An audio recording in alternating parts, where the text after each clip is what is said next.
Hello dear student, welcome to my YouTube channel. तो आज हम लोग देखने वाले हैं क्लास 8 टर्म 2 के सोशल साइंस के बहुत ही इंपॉर्टेंट क्वेश्चन को देखेंगे। बिल्कुल इस वीडियो को लास्ट तक जरूर देखना, बहुत ही इंपॉर्टेंट क्वेश्चन लेके आए हैं। और आपको आप बता दें, आप अगर हमारे यूट्यूब चैनल पर नए हैं तो सब्सक्राइब करके बेल आइकन के बटन को दबा दें ताकि हमारा आने वाला वीडियो का नोटिफिकेशन सबसे पहले आप तक पहुंचे। तो चलिए वीडियो को करते फटाफट स्टार्ट। सबसे पहला नंबर क्वेश्चन की ओर बढ़ते हम लोग।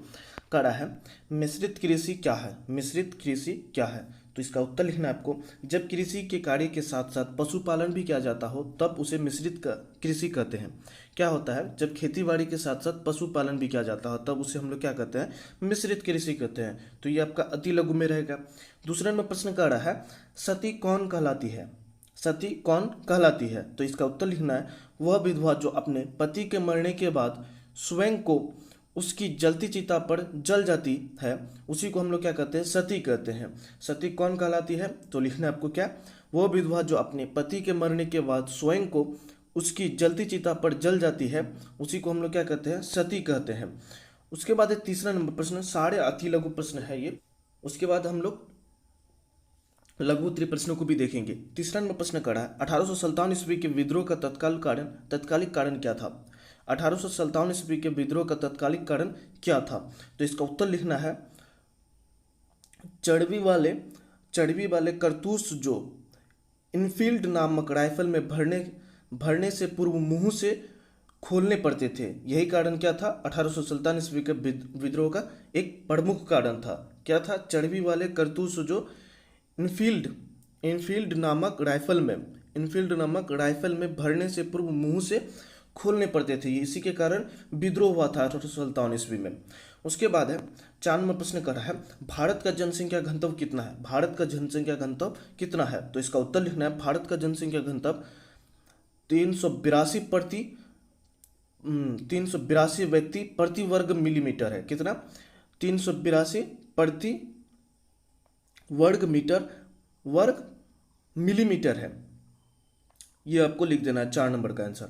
उसके बाद 5 नंबर प्रश्न करा है, सैनिक विद्रोह क्या है? सैनिक विद्रोह क्या है? तो लिखना है, जब सिपाही इकट्ठा होकर अपने अपने सैनिक अफसरों का हुक्म मानने से इनकार कर देता है, उसी को हम लोग क्या कहते हैं? सैनिक विद्रोह कहते हैं। क्या कहते हैं उसको? हम लोग सैनिक विद्रोह कहते हैं। क्या कहते होता है? जब सिपाही इकट्ठा होकर अपने सैनिक अफसरों का हुक्म मानने से इनकार कर देता है या मना कर देता है, तो उसी को हम लोग क्या कहते हैं? सैनिक विद्रोह कहते हैं। उसके बाद 6 नंबर प्रश्न करा है, रामास्वामी नायकर ने कांग्रेस पार्टी क्यों छोड़ दी थी? रामास्वामी नायकर ने कांग्रेस पार्टी क्यों छोड़ दी? तो इसका उत्तर लिखना है, कांग्रेस के अधिवेशन में जाति के अनुसार बैठने की व्यवस्था की गई थी। क्या हुआ था? कांग्रेस के अधिवेशन में जाति के अनुसार बैठने की व्यवस्था की गई थी, जिसे देखकर रामास्वामी नायकर ने कांग्रेस पार्टी छोड़ दी। इसको देख करके क्या हुआ था? रामास्वामी ने कांग्रेस पार्टी को छोड़ दिया था। उसके बाद है, ये तो आपके अति लघु प्रश्न थे। बिल्कुल 6 प्रश्न का उत्तर देना है आपको। तो 6 प्रश्न आपको हम करवा रहे हैं, इसी तरह से आपका एग्जाम में पूछेगा। और उसके बाद हम लोग देखते हैं लघु उत्तरीय प्रश्न देखेंगे। बिल्कुल इसी तरह का प्रश्न आपका एग्जाम में पूछेगा। वहाँ पे 8 के जगह पे 6 का आंसर देना है। इसी तरह से आपको एग्जाम में रहेगा। उसके बाद है 8 नंबर प्रश्न का रहा है, मानव एक संसाधन है कैसे? बहुत ही इंपॉर्टेंट क्वेश्चन है, मानव एक संसाधन है कैसे? तो इसका उत्तर लिखना है, मानव अपनी आवश्यकताओं की पूर्ति के लिए प्राकृतिक संसाधनों को अपनी योग्यता के अनुसार उपयोग बनाता है। मानव जो है अपनी आवश्यकताओं की पूर्ति के लिए क्या करता है? प्राकृतिक संसाधनों का अपनी योग्यता के अनुसार उपयोग करता है। इसके लिए वो अपनी शारीरिक क्षमता एवं तकनीकी ज्ञान का उपयोग करता है। क्या करता है? इसके लिए वो संसाधनों का उपयोग करने के लिए वह अपनी शारीरिक क्षमता और तकनीक का उपयोग करता है। अर्थात मानव के बिना संसाधन का निर्माण संभव नहीं है। मानव के बिना संसाधन का निर्माण संभव नहीं है। शिक्षित और स्वस्थ मानव ही संसाधन को विकास कर सकता है। शिक्षित और जो पढ़ा लिखा रहता है और जो स्वस्थ रहता है, हेल्दी रहता है, वो क्या होता है? संसाधन को विकास कर सकता है। इस प्रकार मानव अपनी क्षमता और योग्यता का उपयोग करता है। अतः मानव एक महत्वपूर्ण संसाधन है। क्या है? मानव एक महत्वपूर्ण संसाधन है। बिल्कुल लघु उत्तरीय में आपको इतना आंसर लिखना है। इसी तरह का प्रश्न आपका एग्जाम में रहेगा। उसके बाद है 9 नंबर प्रश्न कर रहा है, 18वीं शताब्दी में भारत में बुनाई के प्रमुख केंद्र थे। क्या थे?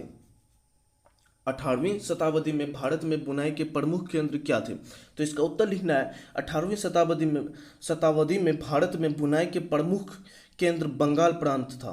कौन सा था? बंगाल प्रांत था। अभी कहाँ पे है? ढाका है, वर्तमान बांग्लादेश में है ढाका, यही इसका, तभी भारत में ही था। बांग्लादेश कहाँ पे था? भारत में ही था, अब अलग हो गया है। ढाका सबसे महत्वपूर्ण केंद्र था।